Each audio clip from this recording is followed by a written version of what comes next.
I've known Slim Jim from the Stray Cats, obviously I knew the Stray Cats, and obviously I was a fan because they were, fantastic. Exploded the scene in the early '80s, punky rock and roll. What more could you like? Yeah. So everyone loved them. It was a real shot of adrenaline. And I guess I've met Jim a couple of times through the years, and we've got mutual friends. Glenn Matlock's a big friend of Jim, so we knew each other through Glenn because I've been working with Glenn for a while. But we met at one of these '80s festivals, the Let's Rock Festival, a couple of years ago. And Jim watched my little show I was doing where I do one long version of a Sigue Sputnik song. And he said, "That's really great, singing great, playing great." And I said, "We should do something together at some point." And he said, "We should do something together at some point." Mm-hmm. And we share the same agent. So we said to the agent, "What about if we teamed up, put a band together? Do you think you'd find some shows for us?" And he said, "Listen, if you came to me with that lineup, you and Slim Jim, there's legs in that. I could certainly get some shows." So Jim and I talked. He lives in LA, so we talked on WhatsApp or whatever, kept the conversation going, and it was very difficult to get shows, and we both got busy lives. But we managed to do a few things last year. We did a couple of shows in Germany, and we did, I think, 3 or 4 shows in the UK, and it was really fun. It was really, really fun.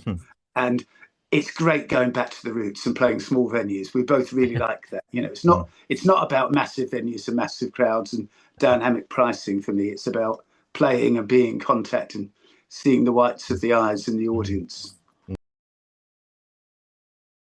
And you played a Trades Club before, I guess. It was certainly with Marc Almond band. He played there Yeah. recently, didn't he? Marc, we Any other played. times? Yeah, we played a warm up for Marc's tour in 2015 Yeah. for an album he made called The Velvet Trail. And we played a warm up there and we loved it. The crew hated it because at that time there was no lift and they had to lug all this stuff up the stairs. Yeah. But we loved it. Marc and I thought it was super cool because it reminded us of all those small venues we played when we were starting out. I think Soft Cell and Sputnik had very much a shared experience of that, starting out in small clubs and doing the circuit and getting bottled off a lot of the time. That was kind of the scene then. But it's really familiar turf for us to play those rock and roll clubs. And then Marc and I have put together a kind of sleazy garage rock band called the Loveless, and we've played the Trades a couple of times. Yeah. And again, it's always great to be back in Yorkshire, isn't it? First sort of proper London gig we did, we played at the Electric Screen Cinema in Portobello Road. Oh yeah, I know. And we were the opening act for a movie, and we got to choose the movie. We wanted to have, what was it called, Deadly Weapons, with Busty Morgan, I think her name is, where she murders people with these enormous breasts. We thought that'd be quite Sputnik, or a Russ Meyer film or something. And eventually we had a kind of a real S&M film on called Maitresse. Okay. And we were the opening act. And it was one where that was the bit where I realised the power of kind of having Magenta as a PR agent and being in a band with Tony James, who had been through all that with Generation X and the punk movement. Tony was in Chelsea before. He and Mick Jones had a band pre-punk. They really knew everyone in that scene who had become the happening journalists, filmmakers, writers and everything. So we had this kind of stellar audience of people that normally you wouldn't dare speak to were queuing up to be in the audience.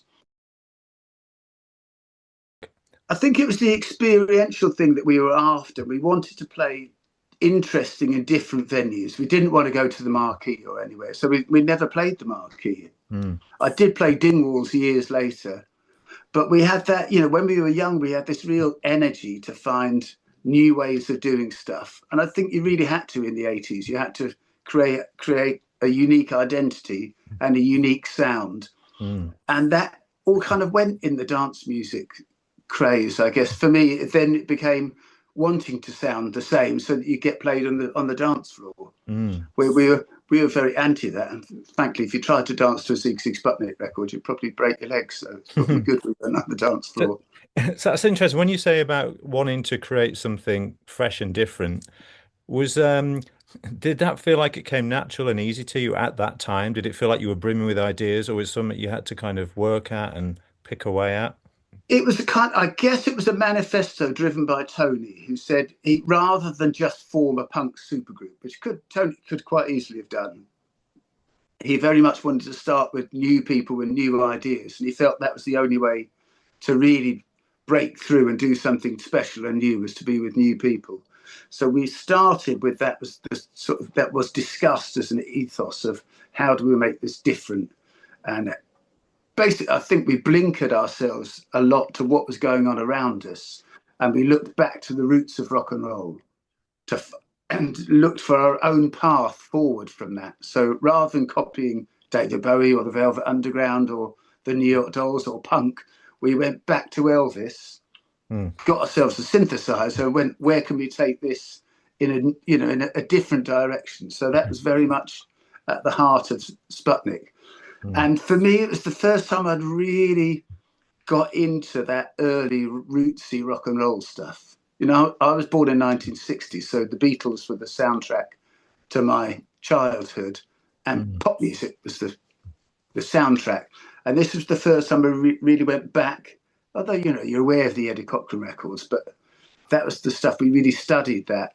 And I guess it's the same thing the Stray Cats did. That's why I felt a real connection with Jim about that love of the 50s, but taking it forward somewhere. Interesting. Yeah. So with the Sputnik thing, you can obviously really see that rockabilly thing coming through into more 80s instrumentation. Like doing that, trying that. Do you remember when you've kind of first struck on a moment and thought, bloody hell, this is this is going to work. This sounds really good. Yeah, absolutely. I can totally remember the moment was when, I can't remember if Tony had gone out for the day or had gone on holiday or something, and left me with the Porter studio, and we had a synthesizer and a little drum machine. And I thought, bugger, Tony's not here to play the bass line. Well, I'll play what he would have played on a synthesizer. That sounds a Okay. bit draggy. And you just kind of, in those days, you just moved the dial on the 808 drum machine and you go, that feels rocking. And then made up a song over that. And that was pretty much the sound of Love Missile F-111, the first Sputnik single. Yeah. Yeah. And we used to play the tape of, you know, our demos in the shop in Kensington Market that Martin Degville, the singer, had. And people would either come in going, what's this? It's fantastic. I've got to see this band play. Or they would go, please, can you turn this horrible racket off? It's really disturbing me. So we really felt we were onto something a bit, you know, a bit Marmite and a bit special. I mean, I'd say with Marc Almond, for instance, that was extraordinary, because it wasn't that we met, you know, we didn't meet through being in clubs or whatever, though, you know, I had seen him about. But that was driven by his record company. And Rob Dickens, who was the head of Marc's record company, said, I want to put you together. Marc needs some of your pop edge. And I was thinking, he's doing brilliantly without me. Anyway, we got together and I said to Marc, thinking this isn't going to work. You know, Marc's off doing chanson and all this. And I said, well, what do you want to do then? Marc said, well, I'm into Elvis, Donna Summer and T-Rex. And I went, great, I'm your man then. And we started work and we wrote 4 songs in 2 days. And we played those numbers for countless years at festivals and shows, and they've been on records. You know, it was an instantaneous, great songwriting partnership and relationship.